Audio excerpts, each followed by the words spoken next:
C'est encore loin d'être une victoire, mais le chiffre est porteur d'espoir. Selon la cellule délégation aux victimes du ministère de l'Intérieur français, le nombre de féminicides a fortement baissé l'année dernière en France.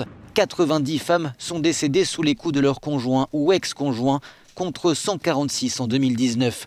C'est le chiffre le plus bas recensé depuis 2006. Mais c'est toujours 90 de trop. Bien sûr que chaque homicide, que chaque violence est un échec. Cette baisse,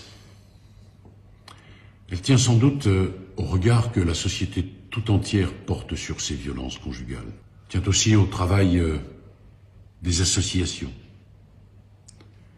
Elle tient encore aux moyens que le ministère de la Justice a mobilisés pour lutter contre ces violences. En 2019, à l'issue du Grenelle des violences conjugales, le gouvernement avait adopté une quarantaine de mesures, comme le déploiement de bracelets anti-rapprochement pour les conjoints ou ex-conjoints violents, ou encore la création de 1000 nouvelles places d'hébergement. Un an plus tard, 60% de ces mesures étaient effectives selon le ministère de l'égalité entre les femmes et les hommes. Mais les associations tirent un bilan en demi-teinte pour 2020, car baisse des féminicides ne signifie pas baisse des violences. Pendant le premier confinement, le nombre d'appels d'urgence a explosé. Dans un rapport, la Fondation des femmes avait néanmoins salué la réactivité du gouvernement dans la prise en charge des victimes.